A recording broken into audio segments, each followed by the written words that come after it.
Pronto. Bom, muito bom dia a todos.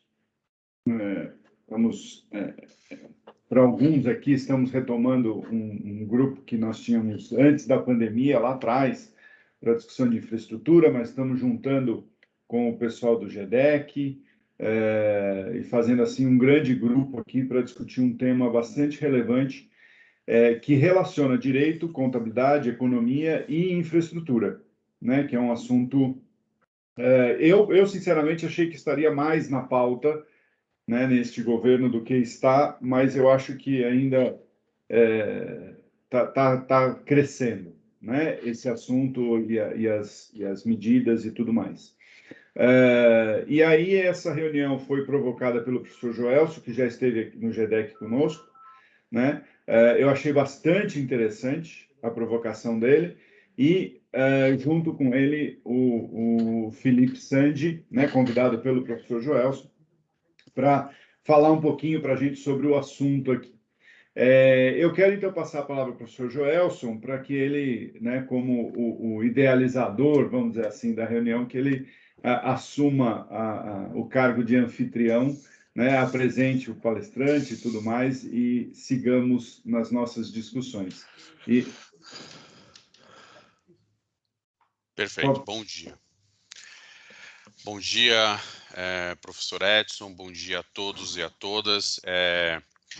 Eu acho que a retomada, né, do grupo, dessas discussões com esse tema, eu acho que é uma iniciativa bastante interessante aí, não só para o final do ano, como para 2022 também. Eu acho que tem vários temas que a gente pode discutir aí para 2022. E esse tema específico, eu acho que é um tema que interessa bastante quem interage de alguma forma com infraestrutura direta ou indiretamente. Conversando com o professor Edson, eu trouxe esse tema porque atuando, enfim, em diversas frentes na parte de infraestrutura, a gente tem se deparado com alguns desafios, e um deles é o tributário, né? E o Felipe Sandi, que vai logo mais fazer uma breve apresentação para introduzir o tema, enfim, para a gente iniciar a conversa,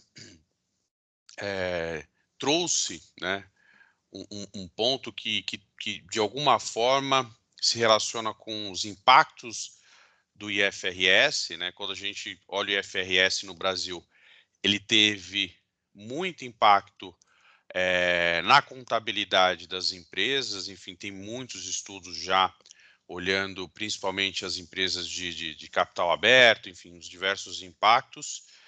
E na infraestrutura não foi diferente, né? Ele também teve seus impactos, e alguns pontos ainda precisam ser, eu acho que um pouco mais amadurecidos, né? Principalmente depois da extinção do regime tributário de transição, e é isso que ele vai trazer um pouco na conversa de hoje, para introduzir o tema ao grupo, né? O Felipe, ele é um especialista nessa área de infraestrutura, um economista, contador, enfim, com mestrado em finanças e muita experiência na área de estruturação, de modelagem econômico-financeira de projetos, na parte de reequilíbrio de contratos. Então, ele certamente vai trazer aí bastante conteúdo nessa fala inicial para a gente poder discutir depois. Eu também convidei dois outros colegas que atuam, enfim, interagem bastante comigo no dia a dia, que é o Artuso, enfim, que tem uma longa experiência aí na Receita, e eu acho que vai poder também trazer uma contribuição da experiência dele, né? É importante a gente também fazer esse disclaimer: ninguém aqui representa as instituições em si, a gente está num grupo de bate-papo para cada um colocar a sua experiência. E o professor Eduardo Flores também foi um convidado que enfim, vai trazer aí suas contribuições para o tema, e aí a gente vai abrir para todo mundo, enfim, também de alguma forma interagir e trazer as suas contribuições. Eu acho que a partir daí a gente pode pensar em outros encontros para dar continuidade ao tema, não só, né, da questão tributária, que tem afetado bastante os projetos de infraestrutura, mas outros temas de infraestrutura também, que é uma área que tem crescido bastante nos últimos anos e tende a continuar assim, dada a necessidade de investimento que a gente tem no Brasil. Tá? Então, agradeço ao professor Edson mais uma vez pela oportunidade, enfim, por ter abraçado aí a iniciativa e o tema. Eu vou passar agora a palavra para o Felipe, para ele, enfim, fazer uma breve explanação inicial e trazer aí um pouco do, digamos, do contexto, enfim, do que a gente vai discutir hoje, tá bom? Muito obrigado, Felipe. Eu vou passar a palavra para ti agora. Tá bom, Joelson, obrigado. Pessoal, primeiramente, bom dia a todos. É um prazer estar aqui, é uma honra. Eu assisto vocês pelo YouTube, então é a primeira vez que eu estou aqui. Confesso que estou um pouco nervoso, então me perdoe se porventura nesse começo eu gaguejar, ou enfim, o desempenho for abaixo do que é esperado, mas é nervosismo mesmo, tá? Não vou negar. Eu vou compartilhar a tela, porque eu preparei uma apresentação que vai ser bem breve, tá? Apesar de ser baiano, eu sou bem ligeiro. Para tentar introduzir um pouco o assunto e trazer um pouco dessas minhas ansiedades. Eu já conversei com alguns de vocês em separado, por exemplo, o Diego, com o Diogo também, o pessoal, alguns advogados, sobre o tema. Essas inquietações ainda persistem e eu queria dividir ela com vocês, para ver se de repente eu tenho alguma luz aí no fim do túnel. Bacana. Só um segundo. Pronto. Por favor, podem me interromper, enfim, questionar. Eu agora perdi o contato visual, então se alguém é só falar. Vou fazer uma breve introdução só para tentar trazer o contexto do tema, né? Quando a gente está falando da relação público-privado, setor de infraestrutura, PPP e concessões, a gente usa finanças que mistura contabilidade, economia, enfim, em diversos momentos do tempo. Especificamente, eu estou preocupado com essa etapa daqui, que é a formação do preço licitatório, onde a gente produz um determinado fluxo de caixa, usa uma determinada taxa de desconto para medir se aquele projeto é viável ou não. Então, é importante dizer que, nesse contexto, o que a gente está mirando é um fluxo de caixa livre de projeto. Eu não estou olhando para fluxo de dividendos, eu não estou olhando para lucro societário, eu estou pensando em um fluxo de caixa livre de projeto descontado a uma determinada WOC. Então, o contexto é mais ou menos esse. A gente forma preço licitatório, o preço da licitação, olhando para um fluxo de caixa de projeto descontado a uma determinada WOC.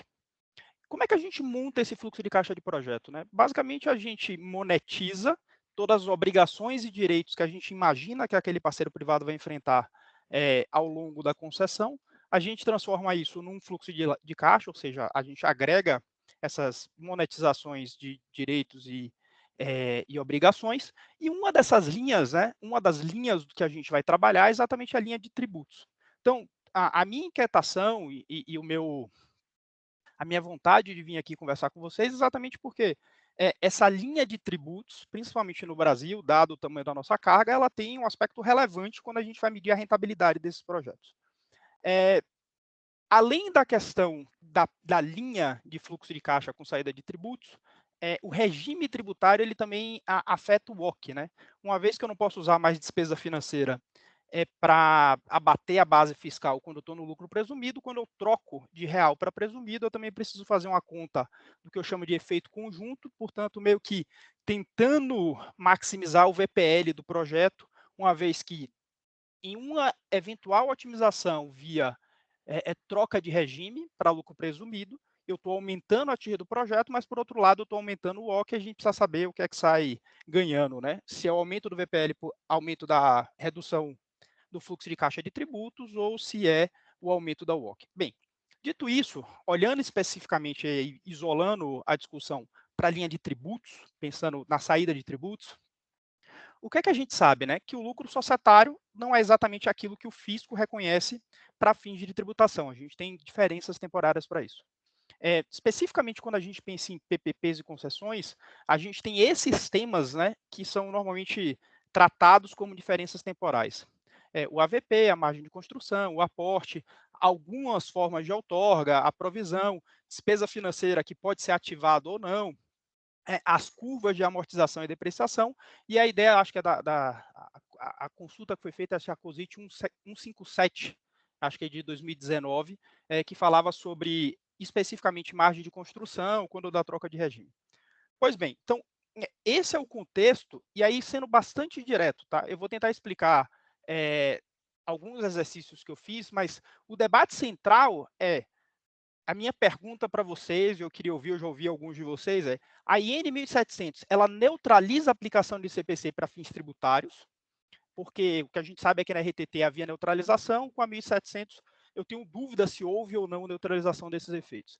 E a segunda, e uma discussão secundária que eu queria trazer também com algumas evidências, alguns testes, é se controlar a amortização do ativo intangível / financeiro conforme o ativo subjacente, é o que eu chamo de grupinho, né, em vez de um grande grupão, como se fosse um valor financeiro, se tratar dessa forma, melhora a informação contábil para o usuário externo.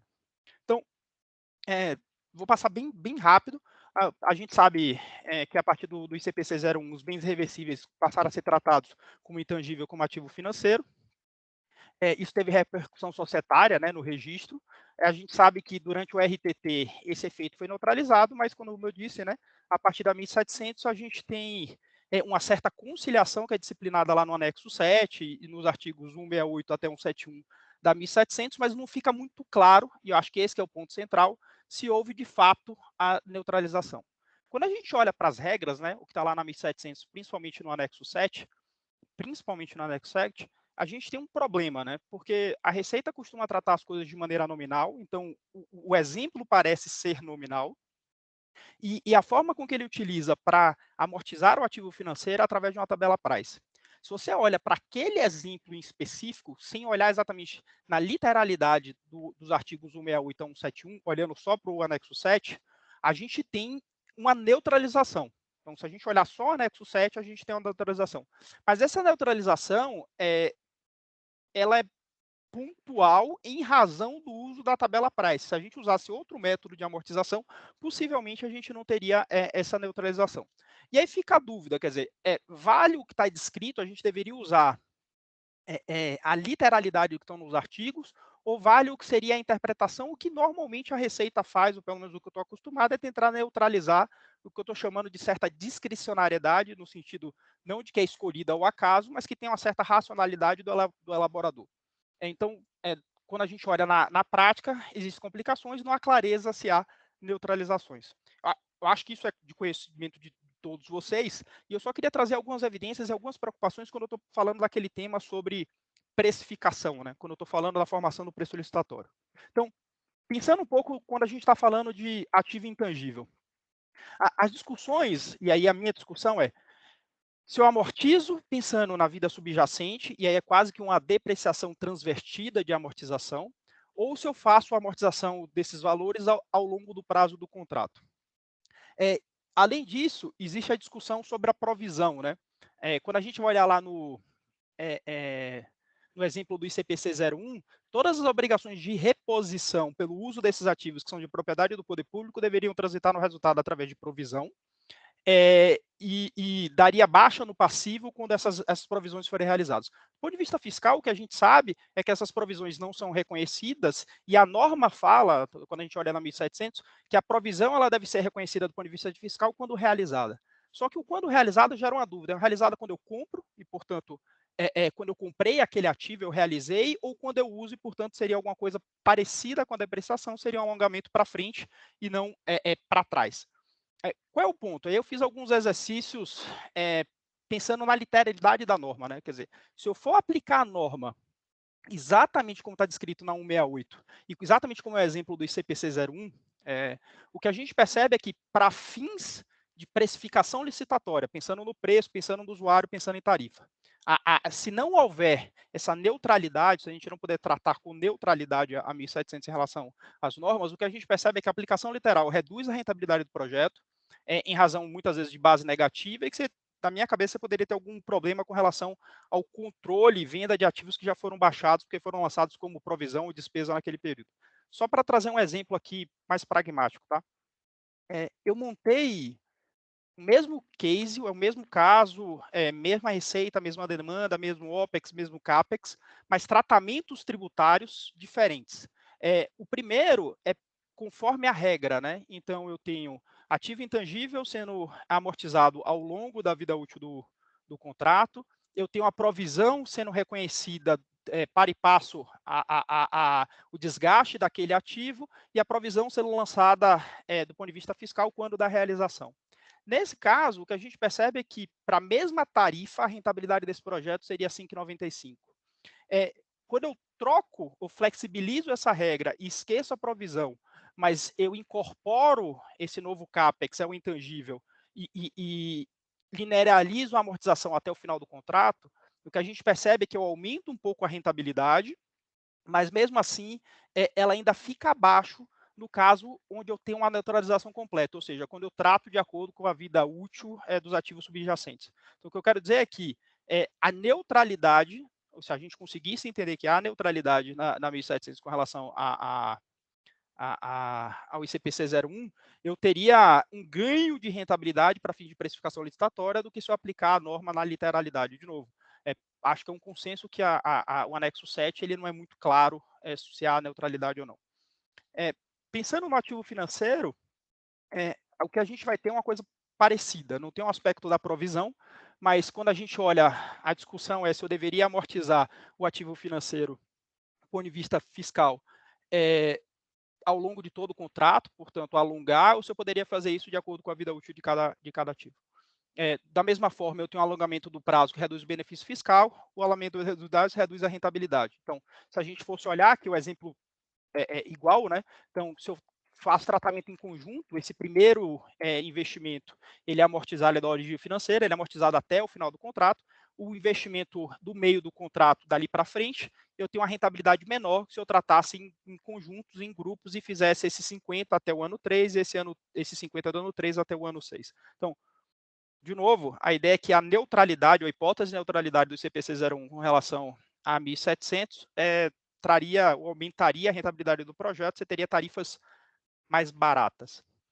A conclusão é basicamente essa, né? Do ponto de vista fiscal, o tratamento de ativos em grupos ou ativos subjacentes aproxima para a neutralização sem reduzir a rentabilidade do projeto. Essa é a minha inquietação, eu queria discutir com vocês que na prática ajuda alguns concessionários em relação a isso. E por fim, com relação à segunda discussão, do ponto de vista societário, pensando na contabilidade, se controlar a amortização do ativo intangível financeiro conforme o ativo subjacente melhora a informação contábil. Para isso, eu fui pensar numa hipótese muito específica, a gente não está falando de valor de liquidação, mas, enfim, nesse momento eu consegui atestar que muitos contratos, quando falam em indenização, quando a gente está falando aí de encerramento antecipado desses contratos, eles tentam garantir a rentabilidade do contrato que foi pactuado com o parceiro privado. Então, você calcula a indenização de tal sorte que o fluxo de caixa existente atinja o OC ou a TIR que foi combinado entre as partes. Então, é mais ou menos assim que esses contratos mais modernos têm tratado a indenização dos contratos de concessão.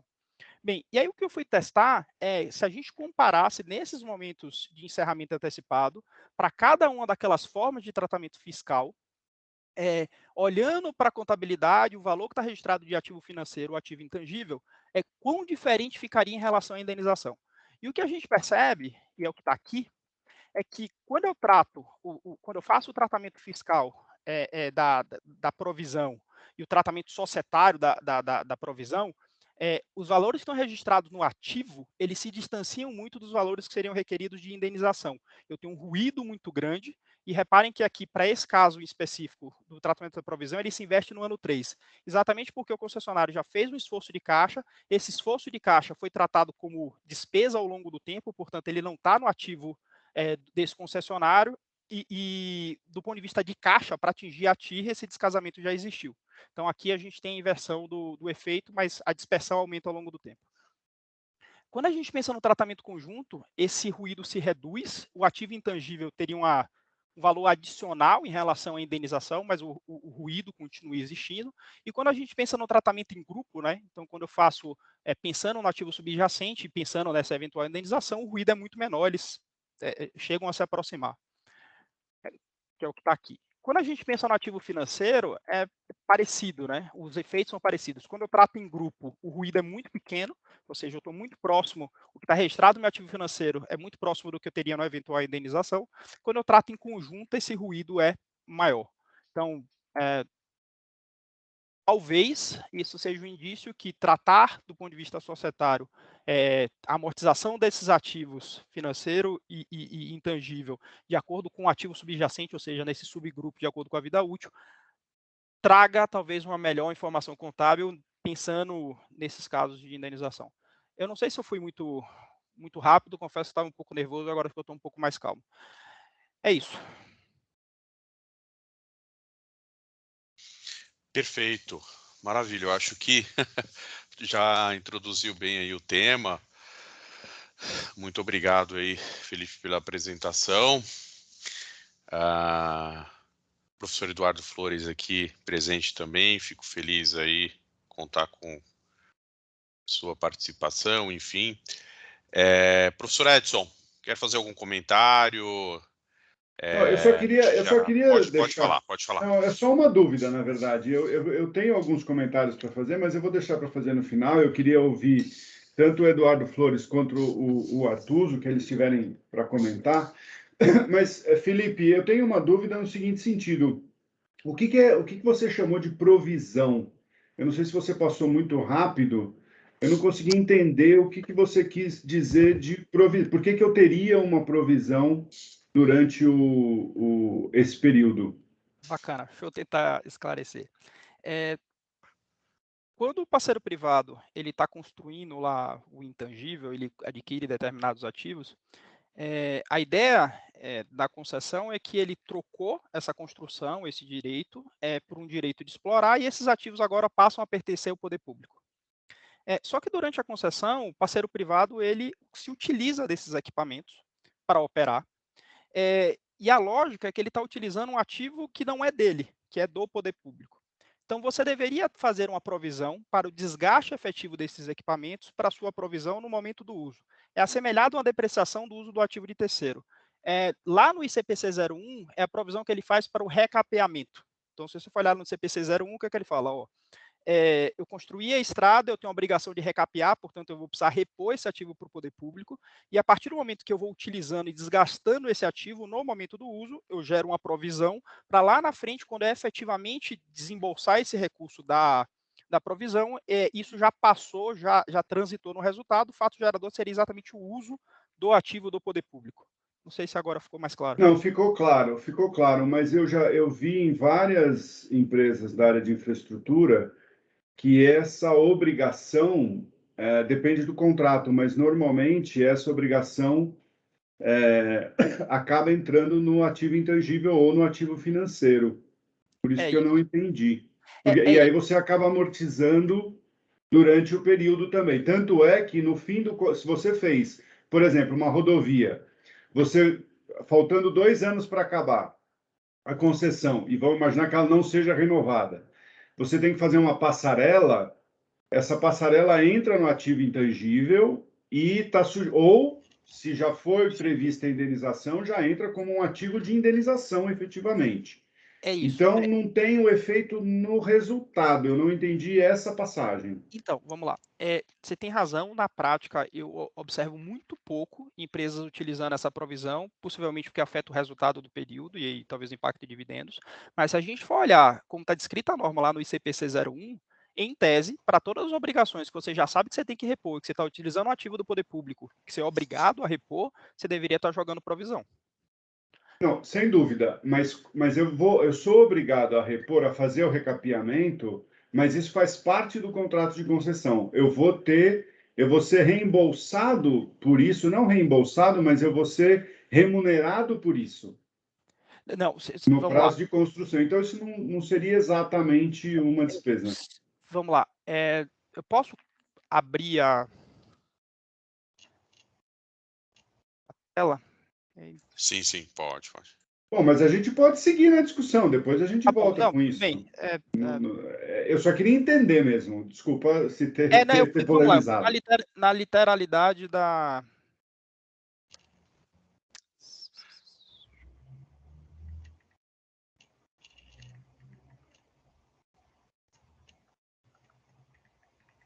Só um instante.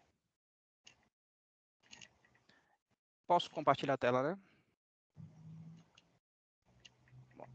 Claro. Aqui. se a gente pega na literatura, obrigação de recapeamento, aqui é o 01, tá? Ela deve ser reconhecida de medida de acordo com o pronunciamento, provisões, ativo contingente, ou seja, para a melhor estimativa do gasto necessário para liquidar a obrigação presente na data final do balanço período.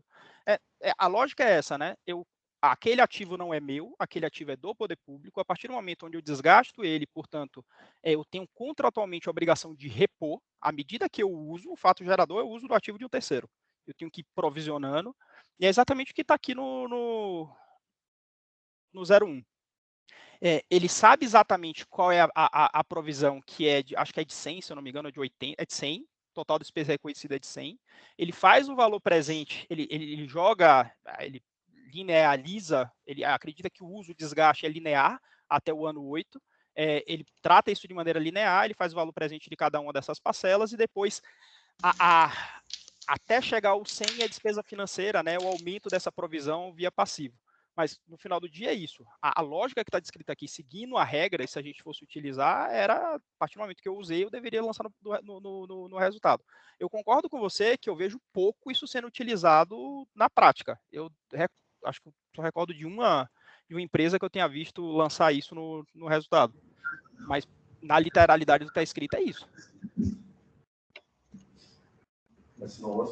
Eu vou perguntar, peraí. Não, Posso fazer um comentário? por favor. Veja, se eu entendi, veja, eu confesso que eu não estava preparado para essa discussão de hoje aqui, eu vi lá o tema de infraestrutura, mas eu nem...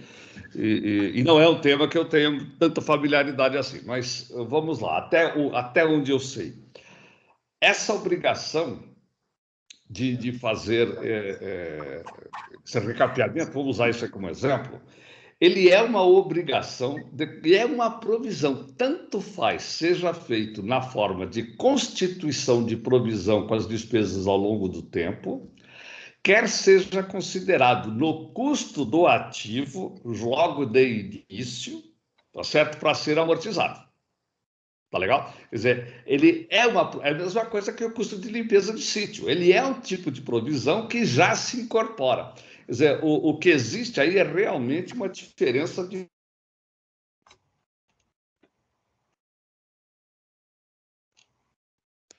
Ixi, mas na hora da conclusão... Bem na hora, exato. Na hora da conclusão é sacanagem. Na hora da conclusão... Bom, a gente aguarda um pouquinho. O Sampaio está com a mão levantada. Quer fazer uma pergunta também, Sampaio? Sim, eu quero. Bom dia, Sandy. É o seguinte, uma coisa que eu queria comentar a respeito é o seguinte, o modelo de concessão e a precificação de tarifa, ele tem duas linhas lá. Você tem a remuneração e você tem a própria depreciação, você tem a remuneração do investimento e a depreciação compondo a tarifa, tá? Então, quer dizer, esses dois acabam retornando para o investidor. Ok.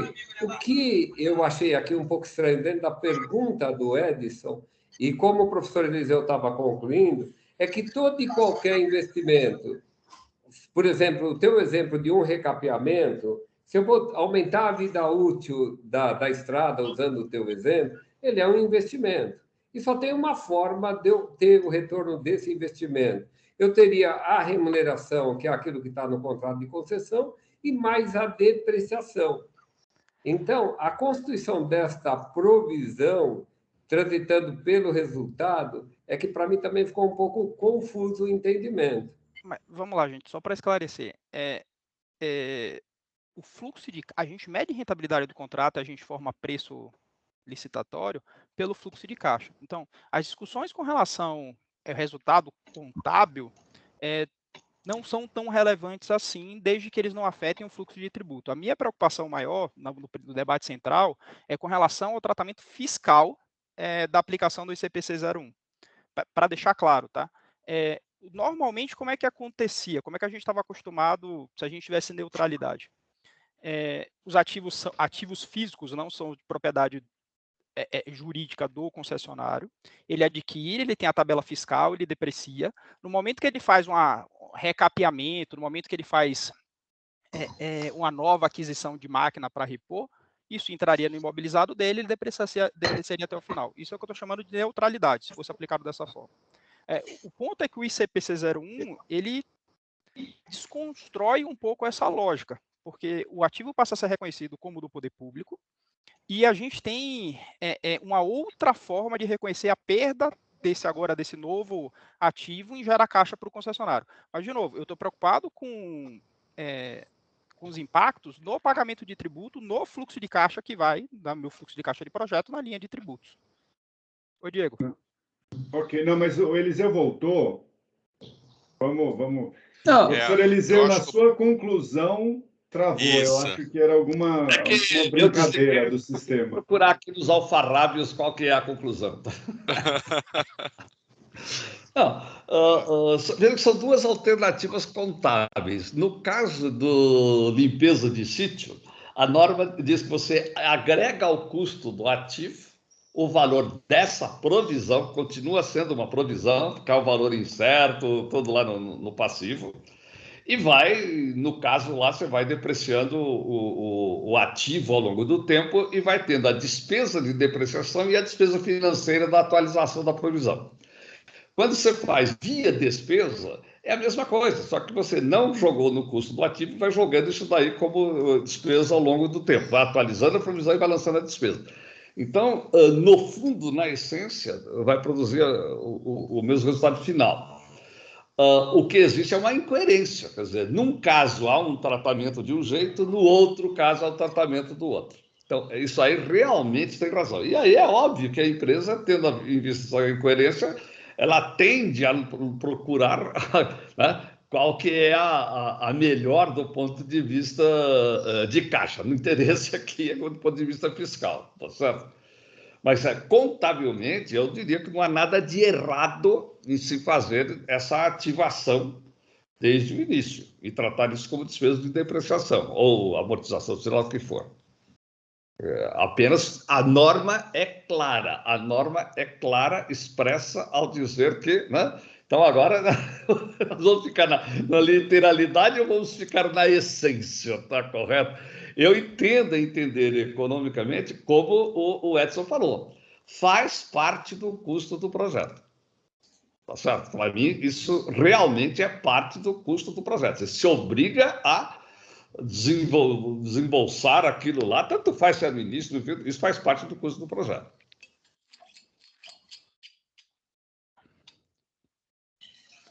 Posso fazer um comentário? O Diego tinha levantado a mão, Flores. Posso passar para ele? Claro, por favor. Ô, Flores, se você quiser, pode fazer o comentário, porque eu vou voltar para as perguntas do Felipe depois. O meu comentário não é relacionado à provisão. Pode ir. Então tá Não, bom. eu também não é. Então você pode ir pela frente. Bom, se quiser comentar, fica à vontade. Eu ia projetar até um trechinho daquela apresentação que a gente tem, Eduardo, sobre a dinâmica da anatomia da DRE e do balanço, que eu acho que responde a pergunta do Sandy. Bom, então, por favor. Eu vou fazer rapidamente, não sei se vale a pena projetar ou não, mas se for o caso do projeto, tá, Felipe? Mas eu acho que a questão da neutralidade que você perguntou vai um pouco além dessa discussão da provisão, né? Me parece que a pergunta que você coloca é fiscalmente a adoção de FRS mudou o panorama tributário? E eu tendo a concluir que sim, embora o legislador tenha tentado manter uma tributação mais voltada para um acréscimo patrimonial, aqui, Edson, vou chamar como o professor Maris gosta, né, do Código Civil e não de patrimônio jurídico societário, né? E por que eu digo isso? Porque quando a gente olha para o modelo tributário de concessões anteriores da IFRS, era muito mais simples. Tudo que eu investia para construir a infraestrutura formava um ativo imobilizado, e a partir da entrada em operação eu confrontava, né, a depreciação desse ativo imobilizado contra a remuneração ou de uma tarifa garantida pelo concedente ou pela exploração da concessão, tanto faz. Não tinha distinção entre intangível e financeiro. Pouco importa se o preço era garantido ou não. Então, eu depreciava olhando para os ativos físicos subjacentes à infraestrutura. Eu tinha ainda aquela percepção de que a propriedade jurídica determinava a contabilização como imobilizado. E aí, como o Sandy comentou, eu tinha, por exemplo, uma máquina que poderia ser depreciada integralmente em 7 anos, ao passo que outras poderiam ser depreciados em 15 anos. Então, não tinha uma linearidade no ativo em relação ao prazo da concessão.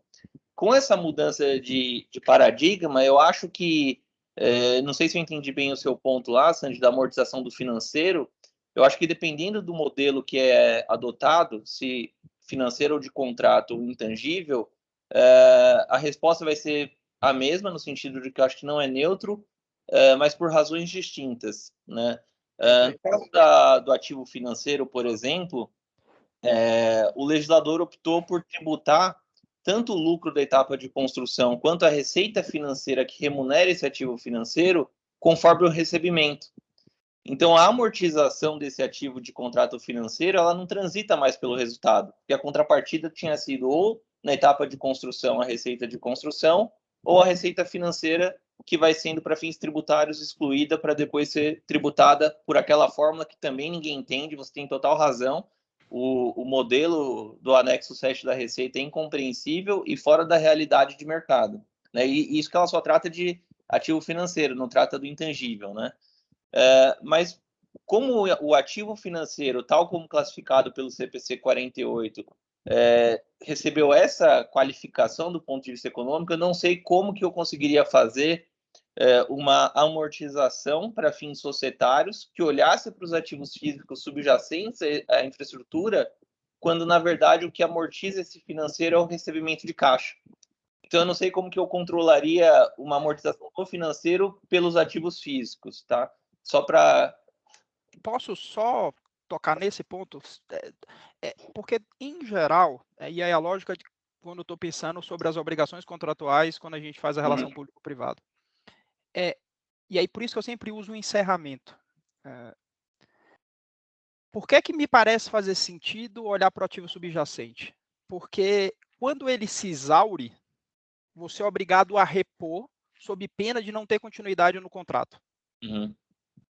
Então, o que eu quero dizer é, se você não repor, você vai ficar com o saldo que está ali, se você tentar se amortizar ele ao longo do contrato, sobre o qual você não tem direito. Não sei se eu fui claro. Sim. Eu queria entrar nesse ponto, mas eu não vou entrar agora, não. Até porque o Diego lançou tanta questão também que minha língua está coçando. Quem participou do GDEC sabe que eu não resisto muito, não. Mas tem o professor Eliseu com a mão levantada e tem o Eduardo que já estava esperando. O Eduardo está na frente. Posso só concluir em 10 segundos a questão do intangível, só para fechar Claro, eu pensei que tivesse acabado, Diego. Não, é que do financeiro tem essa questão de que é um financeiro pelo 48, então vincular talvez com um ativo físico subjacente fica mais complicado. No intangível, que também é amortizado ao longo da concessão, você olhar para os ativos físicos subjacentes, você poderia talvez adotar critérios diferentes de taxa de amortização. O que eu acho que aconteceu foi que, do ponto de vista regulatório, as agências reguladoras continuaram olhando para um balanço tal como fosse Brazilian GAAP. Então, eu calculo tarifa e depreciação com base no físico. Para fins societários, eu descolei. E quando eu olho para o artigo 41 da 12973, aquele, acho que 156 da 1700, para fins tributários, o legislador se prendeu para a contabilidade societária. Então, quando ele fala, o intangível vai ser deduzido conforme a sua amortização, observadas as normas contábeis. Aí me parece que é difícil criar um critério extra fiscal e que foge da contabilidade societária para ajustar fiscalmente. Essa era a conclusão, só para passar a bola aí.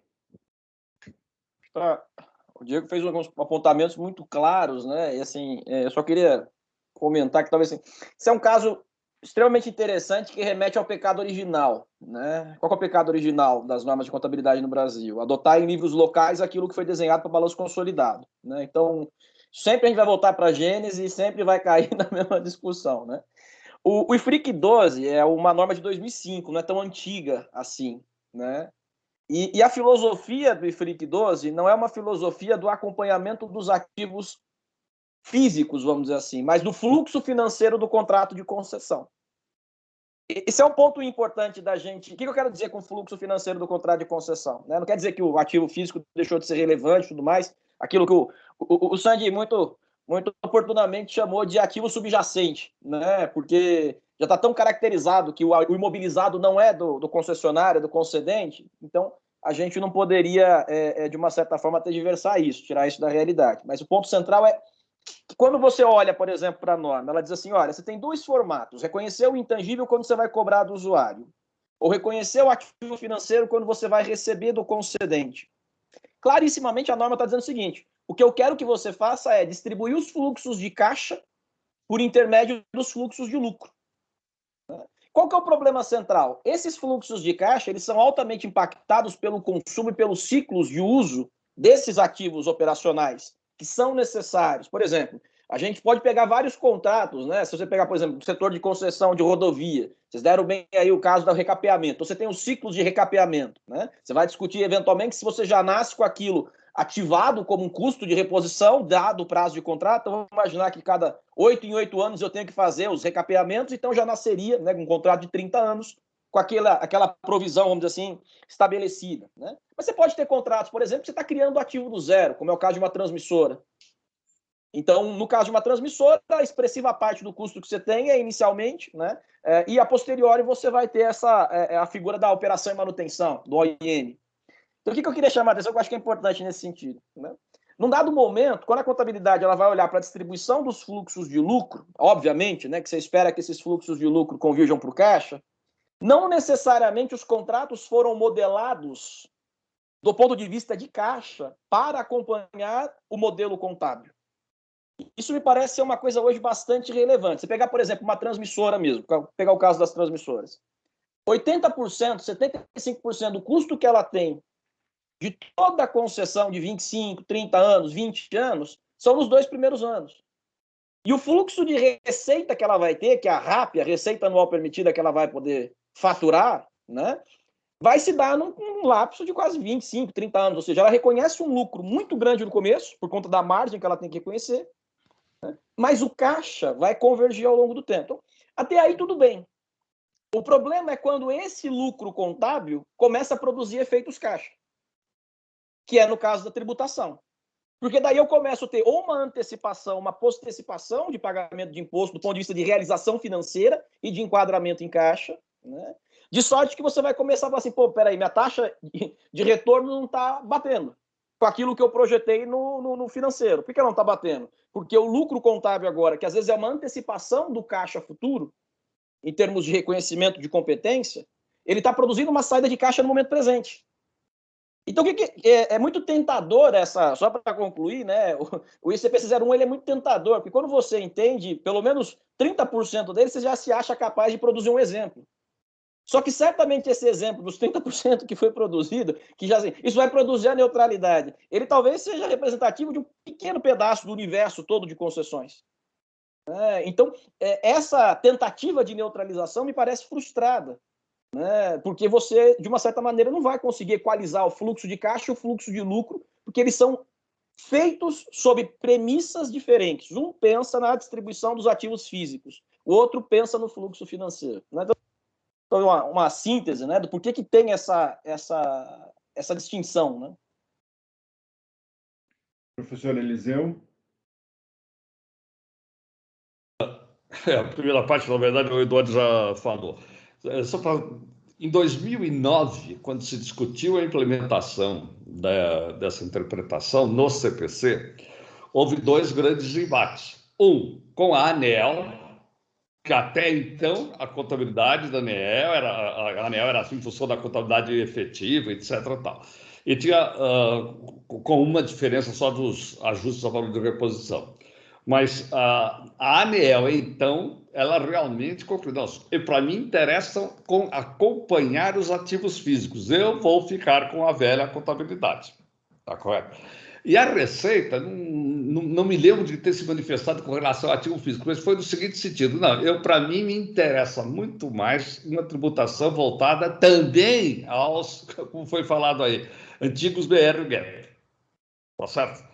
Então, a intenção original da Receita era, de fato, de uma total separação, de não aceitação de nada no fundo do ICPC 01 que fosse diferente do que era o BR-GAAP.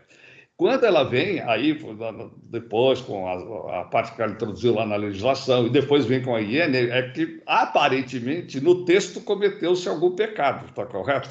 Porque o exemplo caracteriza exatamente aquela intenção. Tá certo? Agora, a minha curiosidade é, ninguém foi até a Receita, até hoje, para discutir isso? O que é? É aquela história de eu só faço a pergunta se eu estiver preparado para a resposta, é isso? Eu posso dar um palpite, professor Eliseu? Eu acho que ninguém foi até a Receita hoje porque ninguém tem um critério igual a de outra empresa. Por exemplo, se você pegar 15 transmissoras que aplicam o modelo do anexo 7, as 15 chegam em resultados distintos. Então, ninguém quer ser a primeira a levantar a mão e falar eu atualizo o recebimento, atualizo a parcela, se eu tenho parcela variável no meio, como que fica a fórmula da IN. Então, acho que ninguém foi bater na porta porque ninguém tem um critério igual ao outro. Alguém está errado. Com certeza, todas estão erradas. Uma está certa. Você deve ter sabido o esforço monstruoso que a CVM fez para tentar esse negócio aí, né? O Eduardo foi testemunha ocular da história da discussão com a CVM, com as transmissoras principalmente, né? Foi uma loucura. E não está resolvido. No fundo, não está resolvido. É sempre assim.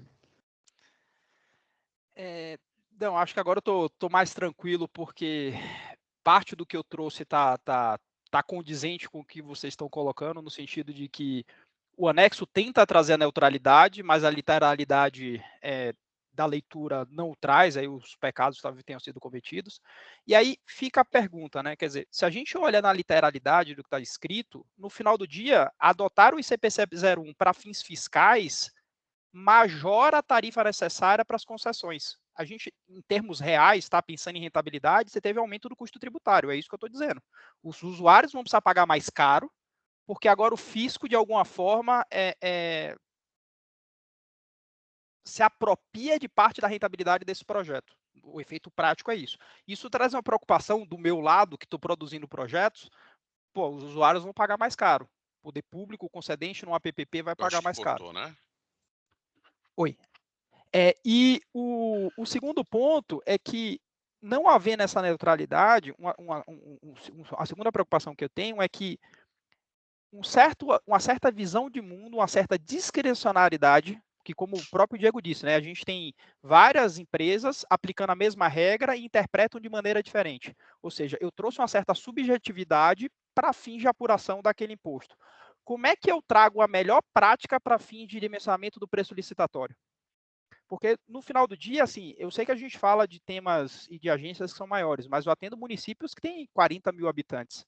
Eu preciso montar um modelo que seja atraente ao mercado daquele município. Como é que eu dimensiono qual é a melhor prática para fins de dimensionamento do que seria a série de tributo nessa lógica? A gente trouxe uma complicação grande, né? Ficou mais caro e ficou difícil de acertar qual vai ser, de fato, o impacto, porque eu não estou pensando na otimização tributária, eu quero uma regra generalista, né? Porque eu estou pensando em preço licitatório, na disputa, o melhor deu lance. Não sei se eu fui claro. Artuso, por favor. Oi, pessoal, bom dia.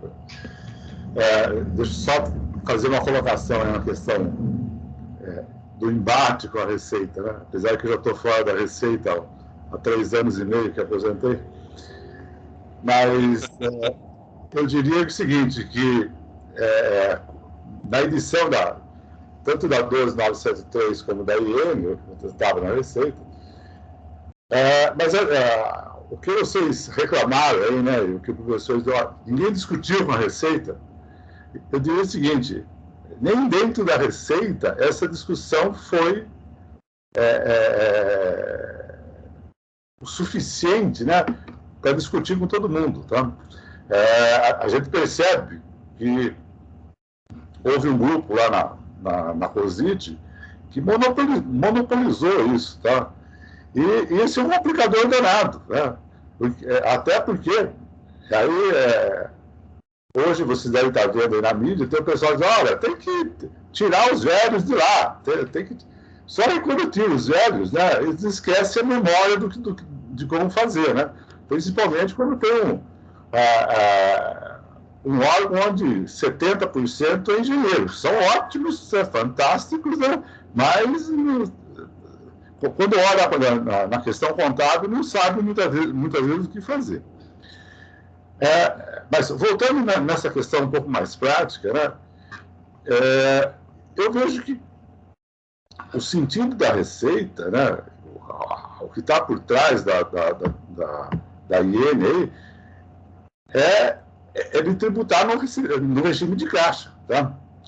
Só que isso, se tributar no momento do recebimento, né, tem que levar em consideração, inclusive, os custos previstos lá para frente. Por isso que eu entendo que é necessária a provisão.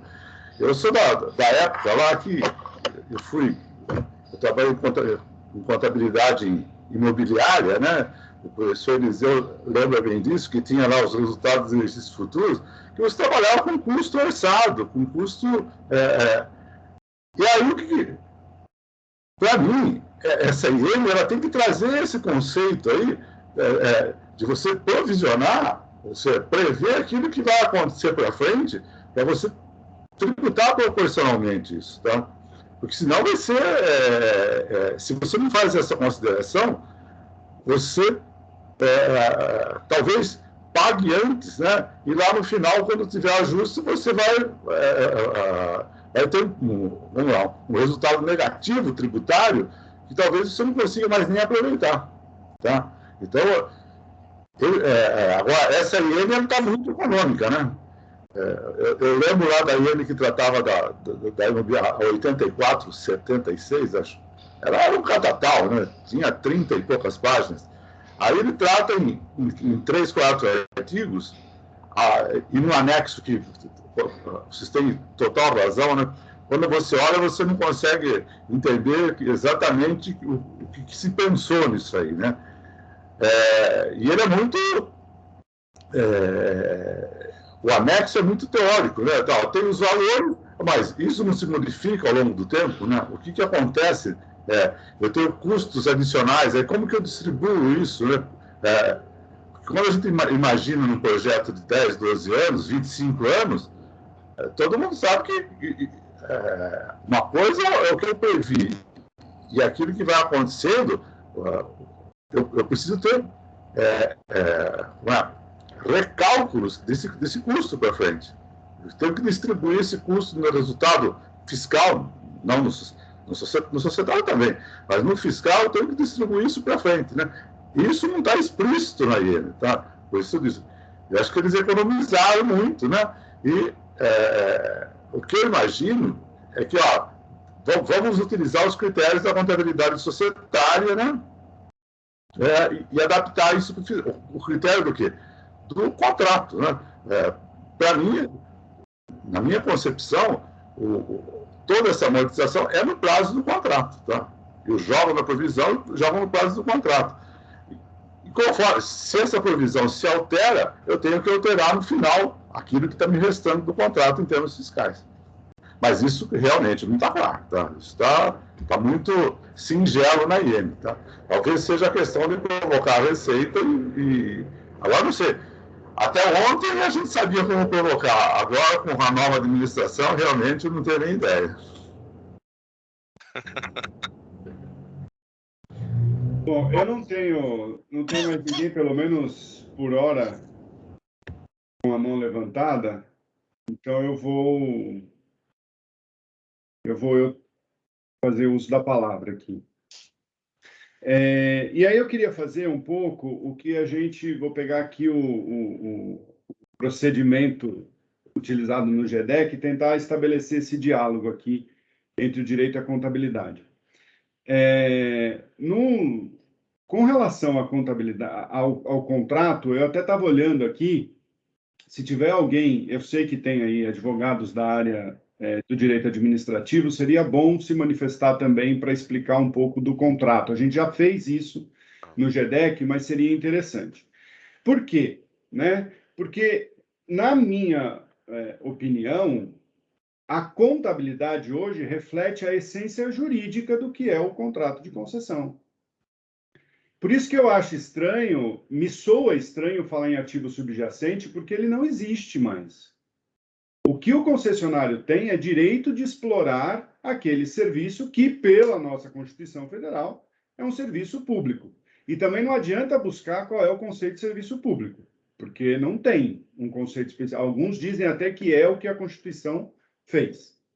Então, nesse ponto, o que a gente está trazendo para a contabilidade? E a contabilidade é a reunião dos contratos que a empresa celebrou. Eduardo Flores me ensinou isso, né, quando me indicou um livrinho, que eu sempre esqueço o nome dele, mas que é Teoria da Contabilidade e Controle, que é a teoria contratual da firma. Então, o que tem lá no ativo? Tem o direito de explorar, né? Não tem mais o ativo efetivamente, né?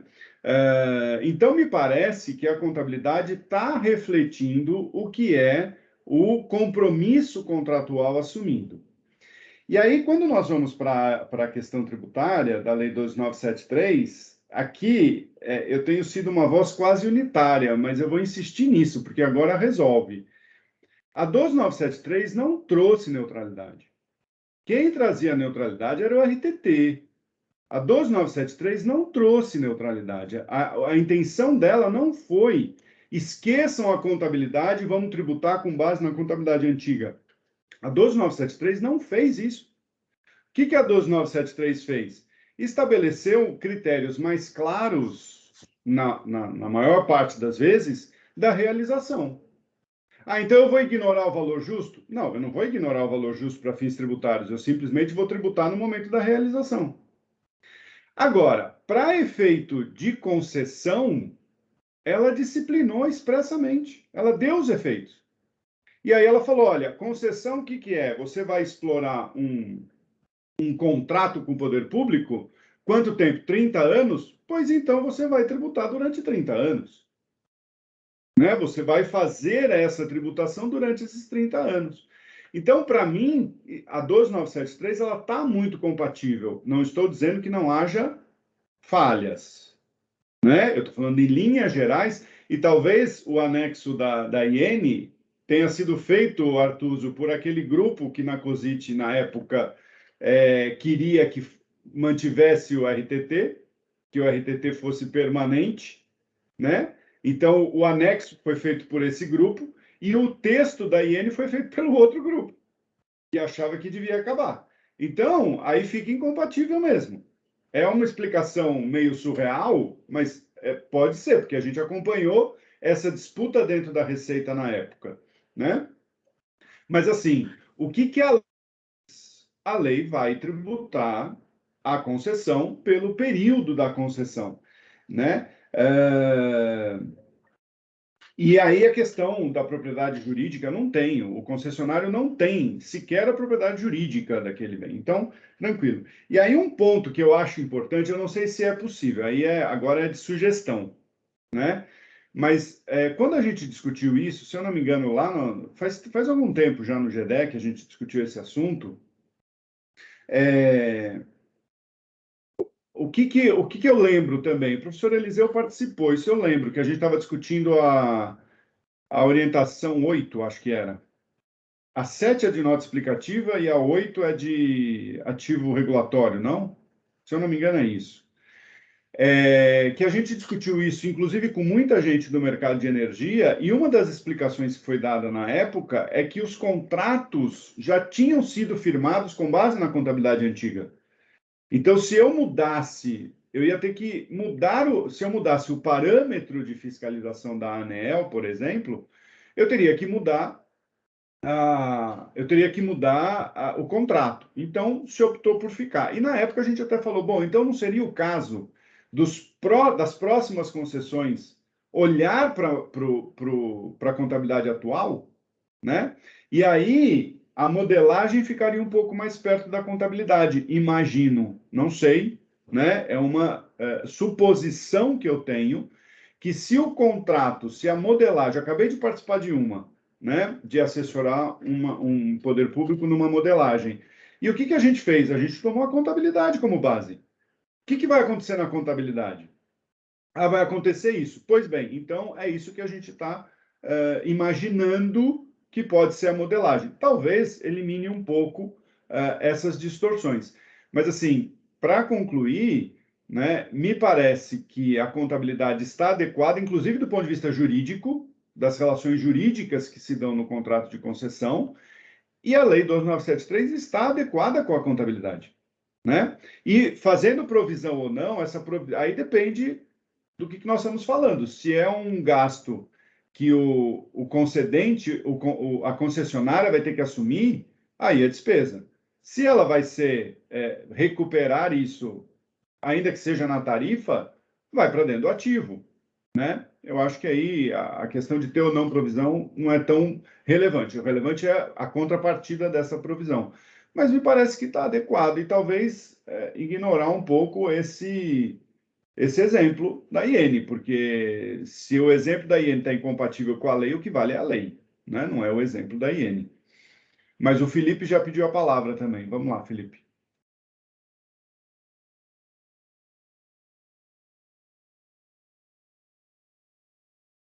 Está no mudo. Tá no mudo. Perdão, eu queria só pontuar alguns pontos do que você colocou. Em relação à titularidade jurídica, é importante dizer que os ativos ficam em nome da concessionária até reversão, né? Então, o veículo continua em nome da concessionária até reversão. Titularidade jurídica é do concessionário. Em relação ao alongamento do esforço de caixa para construir o CAPEX, eu entendo que faz sentido pensar que eu troquei aquele esforço de caixa pelo direito de explorar ao longo do contrato, mas quando a gente pensa da forma que os contratos são produzidos hoje, eles trazem obrigações de manutenção de serviço, de determinados, que pressupõem determinados reinvestimentos, que me permitem pressupor que aquele direito de exploração, aquele esforço inicial, ele está condicionado à capacidade do parceiro privado de continuar prestando aquele serviço. E é por isso que eu falo no ativo subjacente, não no sentido de que eu quero olhar para o ativo físico, mas que o meu direito de exploração está condicionado à minha capacidade de prestar o serviço, que por sua vez está condicionado à vida útil daqueles ativos que eu estou operando. É nesse caminho. E me parece fazer sentido, principalmente quando eu penso no interrompimento antecipado. O caso da indenização, e eu sei que na contabilidade a gente pensa de uma maneira um pouco diferente quando a gente não está pensando na continuidade, mas toda vez que eu vou interromper aquele contrato e eu não amortizei, eu vou ter quase que um impairment, né? Porque eu vou ter um saldo que não faz sentido. Me parece que as obrigações contratuais do jeito são descritos, existe um espaço. Com relação à questão da provisão, assim, eu até me arrependi de trazer esse tema, porque eu acho que ele trouxe mais ruído do que deveria. Porque o que importa, e aí eu estou falando principalmente do ativo financeiro, e aí me parece bastante claro, eu acho que eu estou alinhado com o Diego, é que, do ponto de vista pragmático, o que a Receita fez é reconheça a contraprestação, receita de contraprestação, contra algum nível de diferimento de custo. A discussão aqui é em que curva eu difiro esse custo. Eu difiro ele de acordo com a curva de benefícios ao longo de todo o contrato, e a minha hipótese é que talvez eu possa fazer ele em subgrupos, porque na minha cabeça isso reflete melhor as obrigações contratuais de reposição, principalmente quando eu penso na hipótese de encerramento antecipado. Quando eu olho para um encerramento antecipado e eu alonguei esse fluxo, me parece que o que vai estar registrado de direito a receber do parceiro privado é diferente do que ele efetivamente tem quando a gente olha para as regras de indenização. Não sei se eu fui... Eu acho que agora o debate ficou mais próximo ou mais claro. Eu me arrependi muito de ter falado sobre a provisão. Tá bom, acho que tiramos um absurdo. Tiramos a provisão. Mas aí, Felipe, é o seguinte, vamos lá, né? A propriedade fica em nome, né, da concessionária, não em todos os casos, mas ok, eu sei que tem casos que fica, mas de novo, a essência sobre a forma. Ela está lá por quê? É a mesma coisa do leasing. Ela está lá por uma questão de garantia. Ela está lá, poderia estar, poderia não estar, depende da questão ali, né? Depende do contrato, depende de uma série de situações. E com relação, mesmo a rescisão antecipada, não sei se é rescisão o nome que se dá a esse tipo de contrato, né? Encampação antecipada. Encampação é a motivação, enfim, mas não bom, que seja a rescisão, você tem ou a indenização ou critérios de reequilíbrio. E é aquilo que eu estava falando, né? Porque é um caso concreto que eu participei. Faltando 2 anos para acabar a concessão da rodovia, a concessionária teve que fazer uma passarela, porque estava tendo muito acidente, e aí o poder público falou, não, tem que ter uma passarela aqui, né? Ok, como é que eu vou recuperar isso? Ou eu vou recuperar via indenização, ou eu vou recuperar via aumento de tarifa, ou eu vou recuperar estendendo o prazo, ou eu não vou recuperar. Aí sinto muito, né? Vai depender do contrato. Me parecem duas coisas distintas, né? Quando você faz o fluxo de caixa do projeto, você já prevê todas as obrigações. Então, essa obrigação futura ela já está sendo remunerada pela tarifa do usuário 1, do ano 1. Quando você está falando de uma variação de obrigação, portanto, você produzir um desequilíbrio de contrato, ele precisa ser resolvido. Essa adição de CAPEX ao final do contrato, eu entendo que ele vai entrar no ativo, seja intangível, seja financeiro, ele vai ser amortizado com a receita que tem para o prazo restante do contrato. Inclusive, a discussão, quando a gente fala, e quando eu digo na prática, que a gente tem utilizado é a regra dos dois, o menor, ou vida útil do contrato ou vida útil do ativo. Minha única preocupação é quando você falou assim, eu fui fazer o modelo e eu usei exatamente o que saiu da contabilidade. Para fins de intangível, eu acho que isso funciona, no final do dia, o que foi o que o Diego falou, né? Pelo menos o que está escrito na norma lá na IN para fins de amortização intangível, vale o que está da contabilidade. Mas para fins de ativo financeiro, não é. Não é. Para fins de ativo financeiro, você precisa ter uma certa conciliação, e a minha discussão aqui é se essa conciliação produziu neutralidade ou não. Se a gente alonga até o final ou não. Se a gente alonga até o final, o que eu estou trazendo, e na prática vai ser isso. Você aumentou a necessidade de tarifa porque você reduziu a rentabilidade do projeto. No final do dia, se não houver essa neutralização, o que você teve foi um aumento em termos reais da tributação. Eu volto a falar, né? A neutralização, eu acho que não é o caso aqui, mas vamos seguir, vai. Diego. Eu não sei se o Eduardo e o César querem comentar, porque eu ia passar para algumas questões jurídicas, Edson, que você levantou a bola. Eu acho que tem 4 questões polêmicas aí, pelo menos, que eu já anotei aqui para a gente colocar em debate. Só para não mudar a chave do jurídico e depois ter que voltar para o contábil, Eduardo, fica com a palavra. O César estava na frente. Na verdade, a minha dúvida é que o Felipe chama de realização do financeiro. Porque para mim isso não está muito claro. E se ele fala como como é que você faz a baixa do financeiro? Não entendi muito bem a pergunta. Como é que você dá a baixa no financeiro lá na societária? Isso é um pouco. Vamos lá. Você faz a desagregação da contraprestação, certo? Você desagrega a contraprestação em receita de serviço, amortização do ativo financeiro e juros. Repare que no final do dia isso é um pouco discricionário, porque vai depender, por exemplo, do que o concessionário entende como margem de operação. Vai entender como o concessionário entende, por exemplo, do que está sendo amortizado. Existem técnicas, existem caminhos, mas no final do dia é arbitrário, e essa é a minha preocupação. Porque você está me dizendo que a visão de mundo do elaborador das demonstrações financeiras vai produzir consequências tributárias. E o que a gente está acostumado, pelo menos da história de vista da Receita, é neutralizar essas coisas. E, de fato, se valer o que está escrito ali, a forma com que o concessionário imaginou distribuir a decomposição da contraprestação vai afetar o lucro tributável. Não é exatamente o que está no anexo 7, mas a interpretação... Só para entender, desculpa, porque para mim o que você está falando é a contraprestação que o concessionário recebe, uma parte dele vai servir para amortizar o ativo financeiro, ou seja, o registro é caixa contra ativo financeiro, e outra parcela da contraprestação, você está falando que como é para remunerar o serviço, ele vai para o resultado como, sei lá, receita X. Exato. Para fim societário é isso. Você pega a contraprestação, você desagrega ela e dizendo, uma parte disso que o poder público está me pagando é juros, receita financeira, resultado. Uma parte disso é contrativo, redução daquilo que o poder público me devia, e uma parcela daquilo é para remunerar serviços. Mas repare que essa desagregação, e portanto a curva de amortização do ativo financeiro, no limite é discricionária. O parceiro privado ele vai criar uma lógica e ele vai tratar isso. Então, mas é que eu discordo um pouco de que não existe uma lógica. Porque, assim, colocando o dedo na ferida, esse ativo financeiro nada mais representa que, ao invés do poder público tomar um empréstimo no banco, ele está tomando um empréstimo no parceiro privado, né? Ou seja, a fonte de financiamento ele está mudando de um lado para o outro.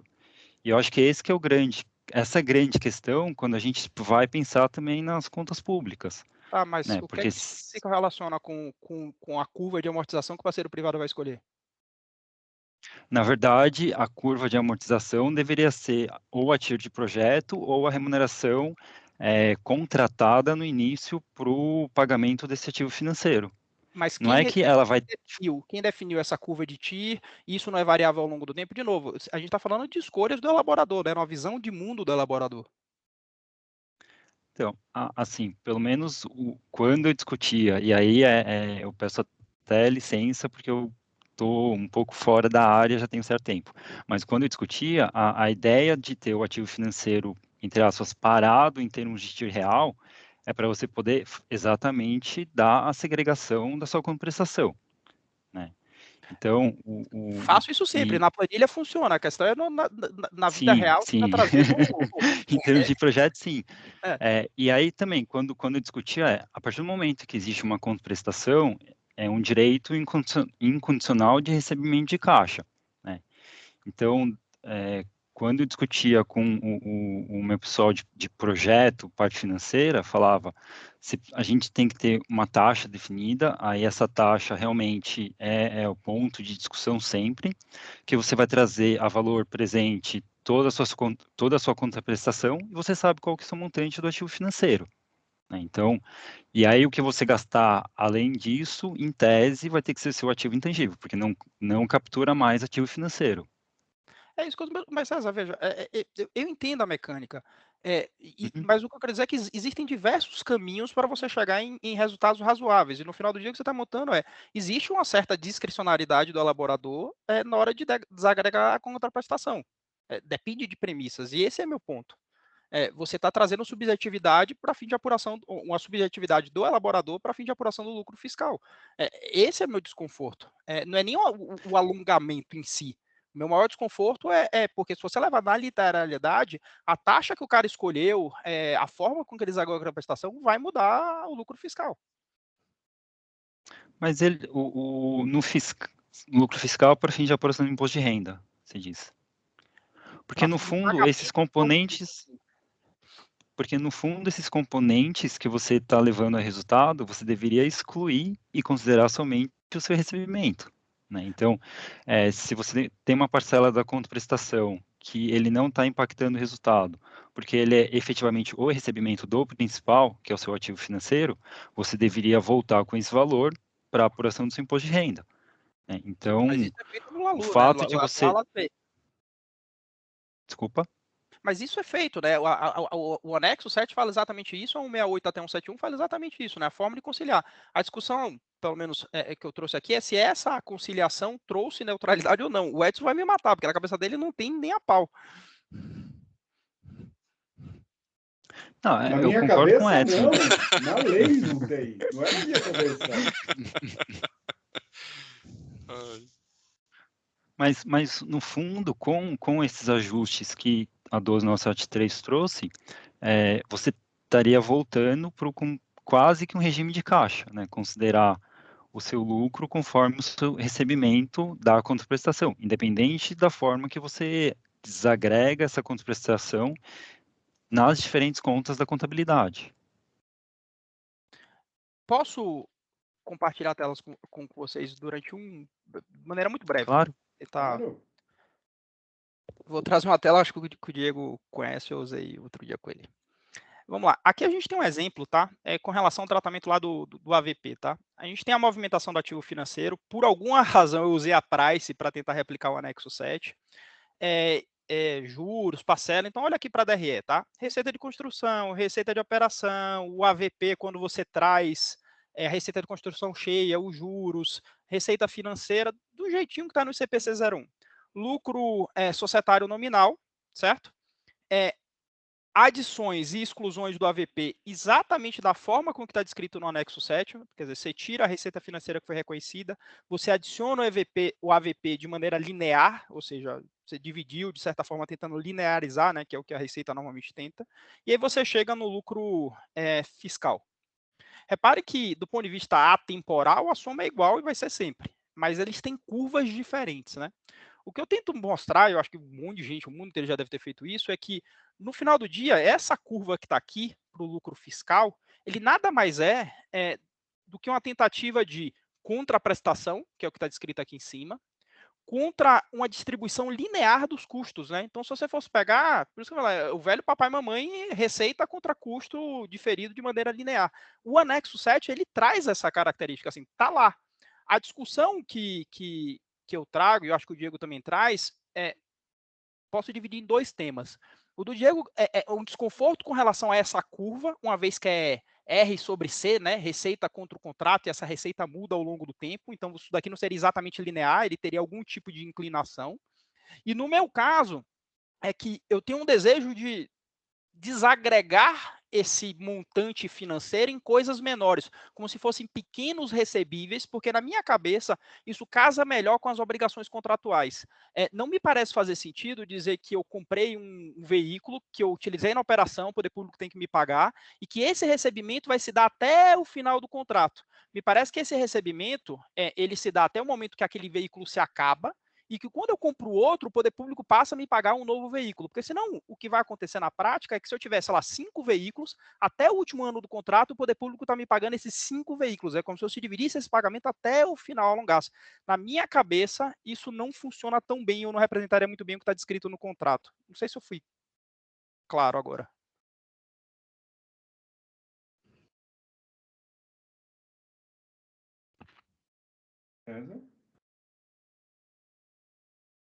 Não, para mim tá claro. Bom, Desculpa. Acho que era o César, né, que estava... Desculpa. Não, sim, estava no mudo aqui. Sim, tá claro.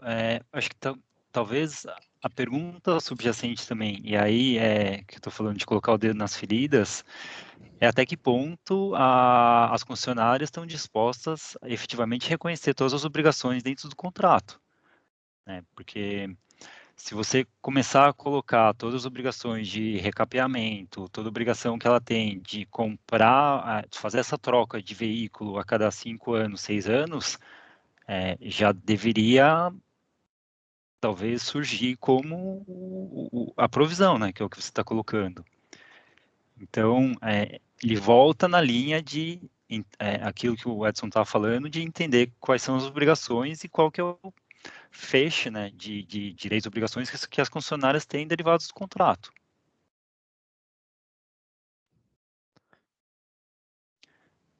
Muito bem, já que voltamos a falar do contrato, Diego, vamos lá para os pontos jurídicos. Maravilha. Começo dizendo, Edson, que eu concordo 100% com você com relação a 12973, a disciplina tributária dos contratos de concessão. Eu acho que a escolha do legislador foi o momento que ele considera realizada a renda, a receita e tributar ela conforme esse critério que, entre outros possíveis, talvez fosse o mais consistente.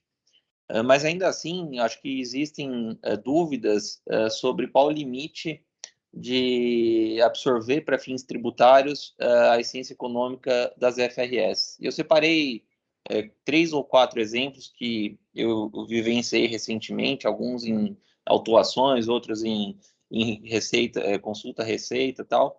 São as seguintes, né? A primeira delas, né, que já falaram muito de transmissora, e talvez as transmissoras tenham servido de bode expiatório, entre aspas, tanto para a formulação do anexo 7 da EN 1700, quanto para a discussão com relação à margem do contrato, que o César comentou e você comentou, né, Sandy, a TIR. Isso foi um baita problema de discussão com a CVM a respeito de precisa ter margem, não precisa, qual que é a taxa do contrato, né, se é NTNB, enfim. Então, acho que a transmissora é um exemplo bom para isso.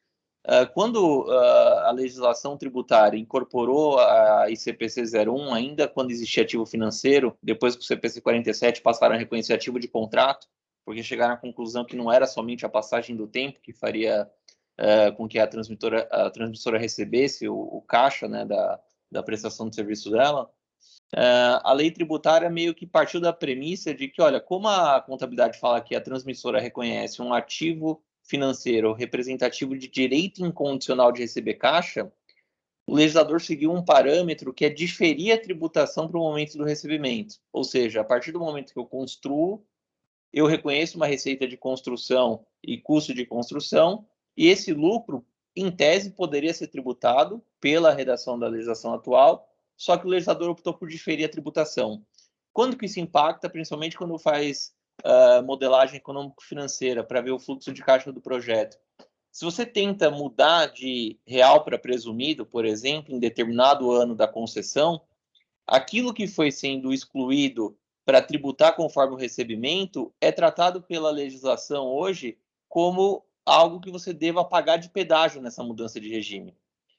E às vezes a mudança ocorre antes da entrada em operação da concessão. E por que eu levanto esse ponto, Edson?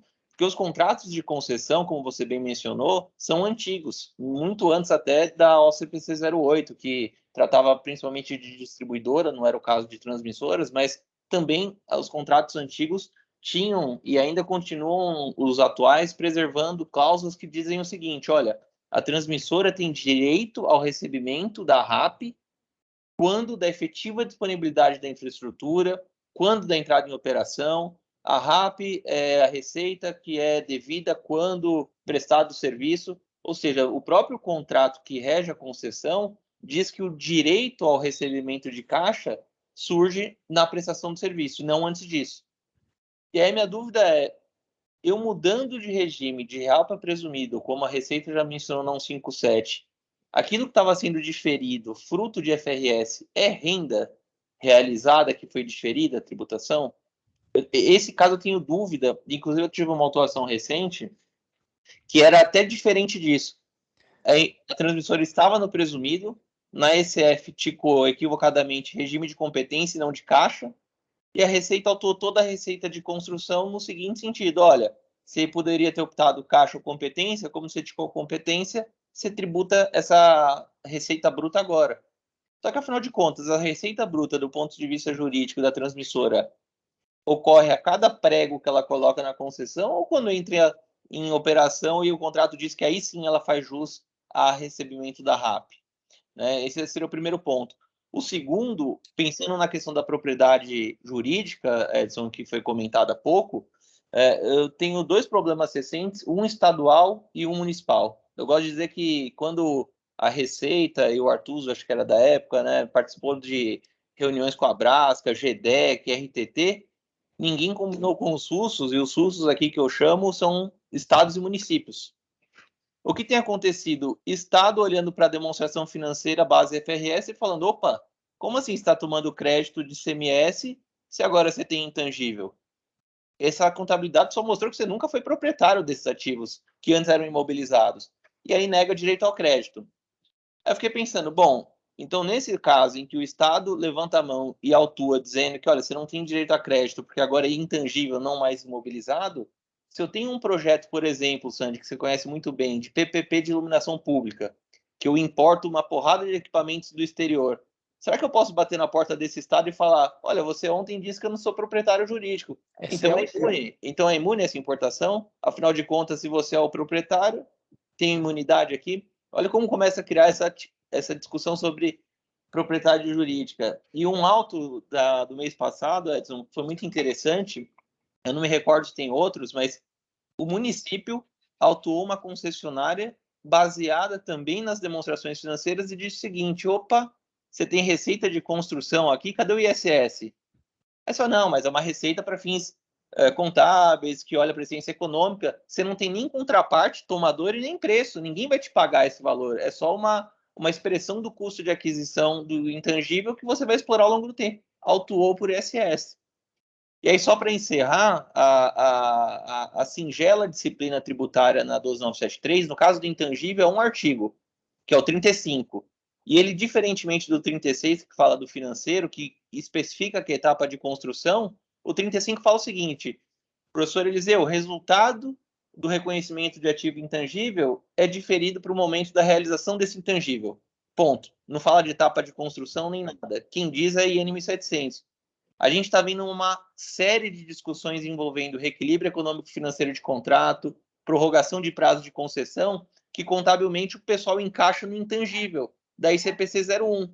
Só que não vinculado à etapa de construção, mas a uma prorrogação de prazo, por exemplo, ou a necessidade de investimentos adicionais para liquidar uma disputa de ente público, com ente público. Então, olha, você cede um pouco, eu cedo um pouco, eu invisto tantos milhões na estrutura, mesmo que não seja na área concedida, para pôr um fim à disputa. E aí, Sandy, olhando para os ativos físicos subjacentes, se eu tivesse que olhar para o físico, em casos de reequilíbrio econômico em que eu faça pagamentos ou invista em estrutura física fora da faixa de concessão, eu teria que reconhecer que não seria dedutível, não seria um intangível que daria efeito fiscal, porque afinal de contas, como eu vou depreciar um ativo físico que está fora da minha faixa de concessão? E você sabe que é muito comum isso, né? Na recomposição entre particular e privado, você fazer algum investimento para melhoria do município, algo que o valha. Então, esses 4 pontos que eu tentei falar de forma rápida para dar tempo de discussão, me trazem preocupação, porque a lei trata disso em 2 dispositivos e estados e municípios nem sabem o que é FRS. Você vai falar no município com o fiscal que é FRS, ele... Não, o que é isso? CPC, então, é Código de Processo Civil, esquece. Né? Então, essas questões vão me preocupar muito nos próximos anos.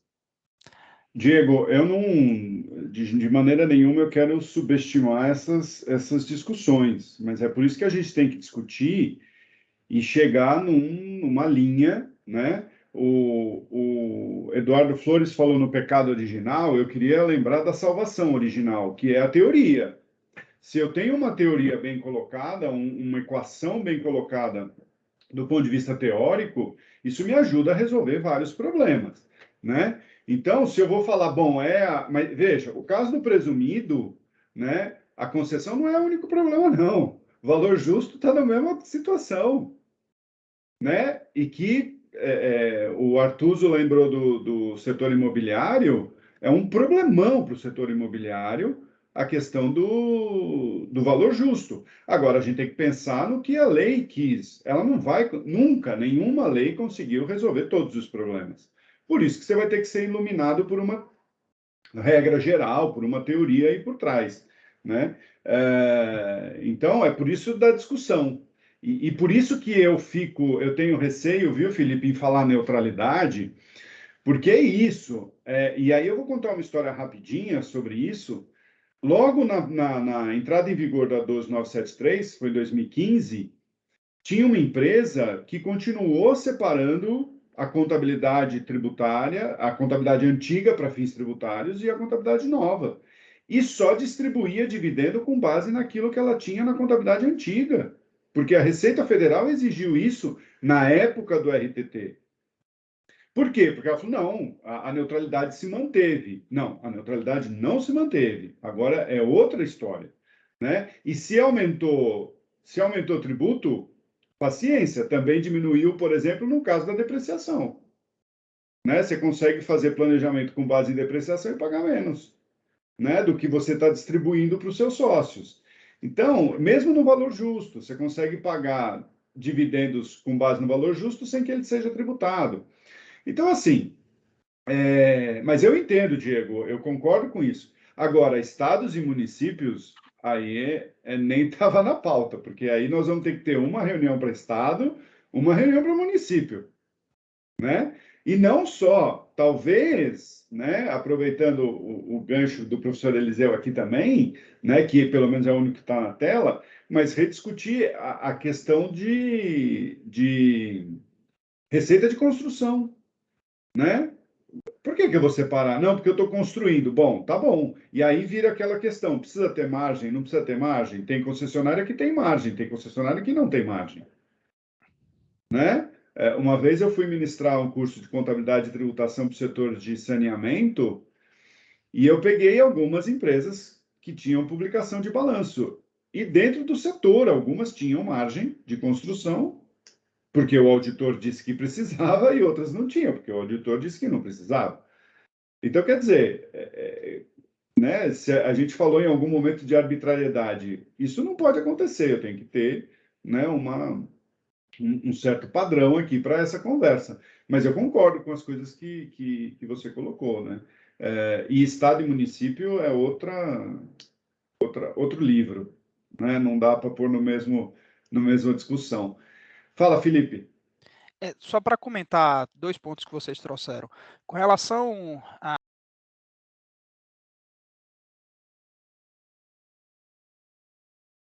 Está no mudo, Felipe. Desculpa, tá? ia falar com a questão do município, né? Só para pontuar duas coisas que vocês trouxeram. A gente tem uma discussão grande no modelo, quando a gente vai fazer, em relação ao ISS sobre aporte.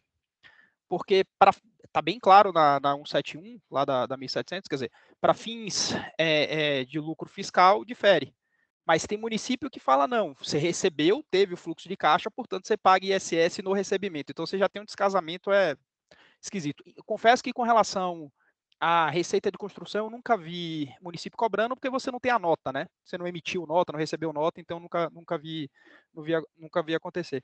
E o outro ponto que você trouxe, Diego, com relação o pedágio na troca, aí sim uma coisa que me preocupa, porque no final do dia, eu militando pela neutralidade, que está sendo colocada em xeque, nesse caso em específico, não dá para discutir neutralidade, né? Porque tudo aquilo que você reconheceu do ponto de vista societário, na migração você tem que pagar o pedágio. Esse é um dos grandes desafios quando eu estou dando aula para o pessoal e tentando dar uma simplificada em como fazer a conta de tributação, de explicar, porque de fato aí caiu por terra a minha discussão, porque tudo aquilo que o societário reconheceu, seja construção, seja AVP, seja a outorga, paga diferida, enfim, o que for, paga o pedágio e você é obrigado a controlar para frente.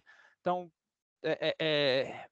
eu trouxe essa discussão central, né, com relação, talvez seja a curva de amortização do financeiro e do intangível, mas que se propaga para todos esses pontos que vocês colocaram. Acho que tem muito pano para manga ainda. Felipe, o ponto que você coloca é fundamental, né? Só que aí eu esqueci de complementar esse caso do presumido, de todas as situações do presumido. Na minha opinião, quem vai resolver isso é um nível acima da legislação. É o Código Tributário Nacional, artigo 43. Lá ele vai dizer, olha, você não está diferindo você está diferindo por uma questão de realização. Você não está diferindo porque é um favor. Você está diferindo por conta da realização, da disponibilidade, que está no artigo 43. Né? E aí, tentar entrar por aí. E eu acho bastante defensável, e eu não sei a visão do Diego, mas eu acho que o judiciário compraria muito bem essa argumentação. Eu ia comentar justamente isso, Edson. Eu concordo, acho super forte a discussão, no sentido de que não deveria tributar, mas infelizmente, recentemente, uma transmissora com medo de autuação foi ao judiciário, no Rio de Janeiro, levantou a mão, e isso que me preocupa também, né, Edson? O judiciário está preparado para uma discussão dessa. O juiz olhou para a solução de consulta e falou, não, a lei fala em diferido, então é tributado. Ele falou, a Receita tem razão. E aí você fala, putz, o judiciário entende, se a gente aqui quebra a cabeça e às vezes não chega num consenso, imagina um juiz recebendo uma disputa de FRS, mudança de padrão contábil, mudança de regime, ele falou, a Receita tem razão. Depois você deduz o pedágio no resto da concessão. Aí vem a segunda pergunta, né, Sandy? Qual critério? PEPs, UEPs, né? Tipo, eu deduzo proporcional ao pedágio, eu deduzo tudo nas primeiras tarifas. Fica uma coisa de louco, né? Diego, eu vou aproveitar o gancho para fazer propaganda do GDEC de novo. É por isso que os advogados, os contadores, e agora os economistas também, ainda bem, talvez a gente mude o nome do GDEC agora, precisam conversar e precisam produzir juntos, né? Porque os contadores e os economistas têm essas ideias, só que quem tem que convencer o juiz é o advogado, e o advogado vai ter que saber disso também, né? Ter os argumentos. E aí, não precisa nem mudar o nome, Edson, tem o E já lá. Então pronto, aquele E que era de E, fica de economia. Felipe, e aí, por incrível que pareça, eu já vi concessionária emitindo nota de construção. É mesmo? É mesmo. Mas contra quem? Contra o poder público. Contra o poder público. Já vi. E eu não estava entendendo a questão. Quando a pessoa começou a falar, eu tenho essa nota, eu não estava entendendo, porque eu falei, não deve ser isso. Eu falei, não, deixa eu ver. Não, era. E pagava ISS. E o problema é que a gente sabe que vários municípios são atendidos pelo mesmo consultor. Então, começar o primeiro a fazer uma tese dessa, vira, tipo, porteira aberta. Você pega projetos de renováveis, ISS sobre construção, o que deduz de base, o que não deduz, Começou um movimento no Norte e Nordeste com 1, 2 prefeituras, quando você vai ver 15, 20 municípios autuando todo mundo e o mesmo consultor em nome de todas. É só, pô, aí... Esse é o problema de município, né? Porque eles atendem toda a sub-região, né? Ah, é, né? Virou tese. Bom, excelente nossa discussão, mas eu estou vendo que o Eduardo Flores, quando saiu, disse, né, se justificou. Eu falei que a gente vai ter que marcar outra, né? Mas realmente uma discussão interessantíssima. E assim, mais uma vez, eu estou bastante satisfeito, né? Agora a gente tem advogados, contadores e economistas na mesma sala, ainda que virtual, mas para discutir um assunto tão relevante, assim como outros, né? Mas esse também bastante relevante. Fala, Diogo. Edson, só para tentar aqui trazer alguma justificativa para essa questão do ISS, né, da emissão da nota. O que eu vejo de discussão, por exemplo, acontece muito em caso de PPP, numa modelagem de contratos mais antigas, quando não havia ainda a previsão de aporte pelo parceiro público. E aí o que se fazia, às vezes, para tentar viabilizar algum pagamento ao parceiro privado pela etapa de construção do ativo, que vai ser explorado ainda, você prever 2 espécies de remuneração no contrato. Uma pela construção e a outra pela exploração propriamente, que seria através da tarifa e da exploração do ativo propriamente. E às vezes, realmente, pela modelagem do contrato, você vê que tem uma remuneração que ela é atrelada à construção do ativo. Exatamente para tentar superar a ausência de previsão, na época, de pagamento de um aporte, né, de uma antecipação, para fomentar realmente a construção desse ativo. Então, fica sempre essa dúvida, se seria algo, e os próprios municípios também, como o Diego falou, eles têm buscado, às vezes, tributar essa grandeza, né? Se seria algo que atrairia a incidência do ISS ou não. Então, assim, eu acredito que essa confusão ela se dê pela própria modelagem antiga da lei. E tem muitos contratos que eles ainda estão sob essa modelagem. E fica também, enfim, acaba ficando esse risco por muitos anos do município poder vir a cobrar esse ISS. Excelente, Diogo, faz todo sentido, né? E aqui, aproveitando para fazer uma outra propaganda, o Diogo daqui a pouco vai defender a dissertação de mestrado dele, exatamente sobre, e agora passou, né, Diogo? A desoneração da folha, o impacto da desoneração da folha, exatamente de uma certa maneira na modelagem. Exato. Né? Uhum.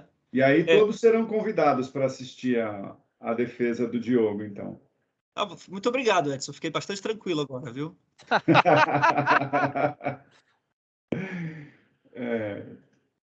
Bom, alguém quer colocar mais alguma? Mas faz todo sentido, Diogo. Obrigado. Olha, não tinha pensado nisso. Faz todo sentido. Vamos lá, Felipe. Não, Felipe, você vai acabar de qualquer maneira. Eu quero saber se alguém, além do Felipe, quer colocar alguma coisa. Fala, Sampaio.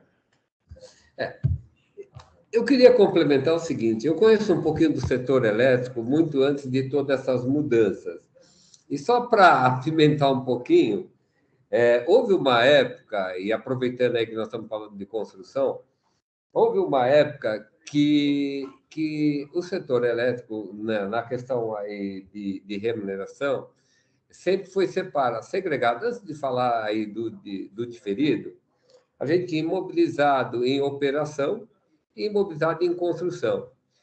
E ele sempre teve uma remuneração, ou seja, a gente tinha os juros de construção própria, ou seja, havia uma previsão para que você remunerasse o ativo durante o período da construção. Até porque, quando se fala em construção de usina, você levava 5 anos para conseguir concluir ou para entrar em operação. Então, pegando um pouco dessa lógica, quer dizer, esse ativo financeiro ele já é conhecido dentro do setor de concessão, ou especialmente no setor elétrico, há muito tempo. Hoje, e outra questão também, é de que sempre houve a participação do consumidor em alguns casos. Então, o setor elétrico também, quando você tem que fazer aí, tinha construção de linhas em locais assim, dentro da área de concessão, porém, onde não tinha lá um número de consumidor que pudesse viabilizar os custos e os investimentos, porque o que você ia receber de receita era muito pouco, a lei também prevê que você podia receber uma contribuição do consumidor. Isso aconteceu tanto no setor elétrico quanto aconteceu também no setor de telecomunicações. Então, toda a expansão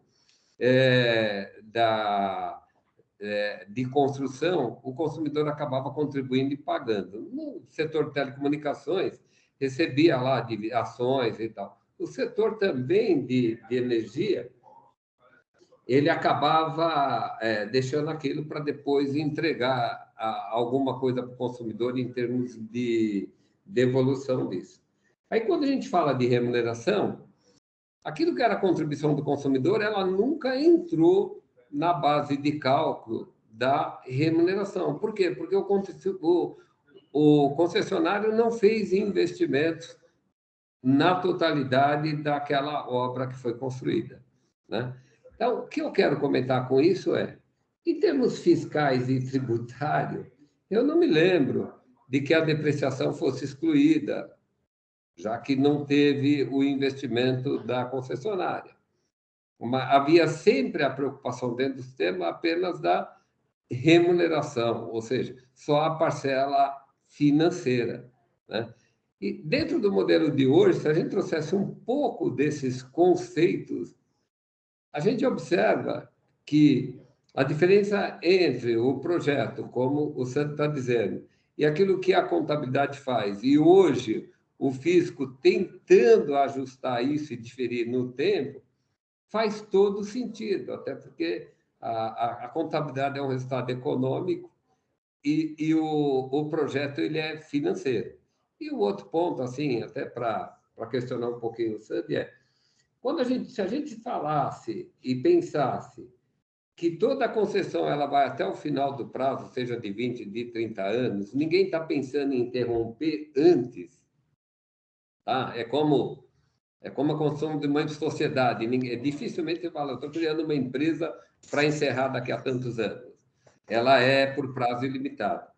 Eu acho que vale a pena, dentro desse estudo e ensaio, de ver, bom, se eu for até o final da concessão, esse modelo ele é aceitável, ele é razoável, o fisco está certo, está errado, entende? Por quê? Porque quando a gente interrompe por algum motivo, seja no setor privado ou em qualquer área, mesmo fora da concessão, os resultados são inesperados. É só uma contribuição aí no geral para a gente pensar sobre o assunto.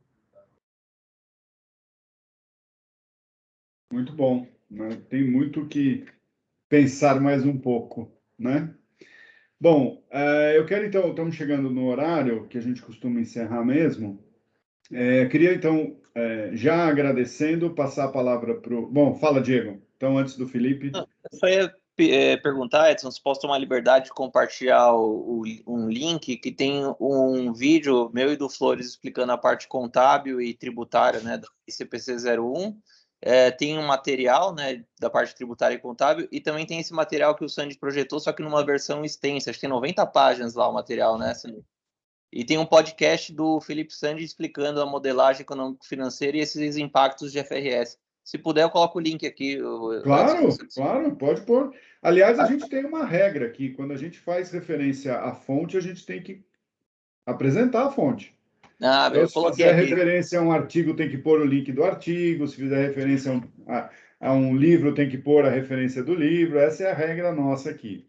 Beleza, já coloquei aqui no chat. Tem um vídeo eu só vou... O material, eu até vi esse de quase 90 páginas, eu até vi. O podcast ainda não. Mas eu vou ouvir o podcast e se tiver a palavra neutralidade lá, eu vou ligar para o Felipe para a gente conversar. Mas, Felipe, a palavra é sua para a gente encerrar aqui, já agradecendo, foi riquíssimo esse debate. Pô, bacana. Antes de mais nada, assim, eu queria coração agradecer vocês pela oportunidade. De novo, eu era um ouvinte de YouTube, não acompanhava, enfim, não tinha link do convite, mas assistia sempre no YouTube, acompanho o alto nível que vocês têm, e estar aqui, para mim, é uma honra imensa poder trazer as minhas aflições e dividir as minhas inquietudes, interpretações, talvez, erráticas sobre determinados temas. Obrigado, eu acho que saiu muito maior do que entrei de conhecimento, acho que preciso refletir sobre determinados temas, agradeço a contribuição do Sampaio, a ideia de pensar em casos extremos é exatamente para saber se funciona, eu acho que no todo o resultado vai ser parecido. Eu já tinha batido algum papo com o Diego, nessas inquietações eu me trombei com o Diego e terminei já tendo algumas considerações. Queria pedir desculpa, acho que no começo eu estava um pouco nervoso, não consegui passar exatamente o que eu gostaria, e aí talvez tenha trazido temas que não eram pertinentes e que trouxeram algum tipo de ruído para a discussão, como a questão da provisão. Eu só queria mostrar que tinha um efeito negativo em termos de TIR. E e aí eu vou usar agora, desculpa, com relação ao que eu usei sobre ativo adjacente. Talvez esse não seja o melhor termo. Eu queria dizer, no final do dia, eu acho que é intangível, eu acho que é ativo financeiro, a discussão é em que prazo. E aí talvez o prazo esteja ligado à vida útil, enfim, eu acho que aí eu vou refinando. Como economista, eu vou aprendendo, vou refinando os termos. Pessoal, obrigado, prazer imenso, e se eu tiver outra oportunidade de voltar, vou ficar bastante contente. Edson, baianinho rápido, hein? Mas muito bom, valeu a pena, viu? Parabéns, valeu a pena. Mas foi ótimo. Ô Eliseu, talvez você não recorde de mim, mas eu fui aluno do Vinícius, lá em Ribeirão. Ah, legal, muito bom. Depois de 2 anos e meio, ele vai conseguir trazer os filhos deles, que, né, por uma coincidência, são meus netos, para ver agora no Natal, viu? Puxa vida! Eu falei com ele recentemente, eu tive em Amsterdã, ele está na Bélgica, né? Mas ele falou que lá a pandemia estava muito puxada, que não dava para se encontrar. Já me falou, agora que eu estou lembrando. Legal, beleza. Parabéns, viu? Realmente parabéns. Muito bom. Joelson, você quer encerrar, por favor? Bom, eu gostaria de agradecer. Eu acho que eu queria inicialmente fazer esse encontro, então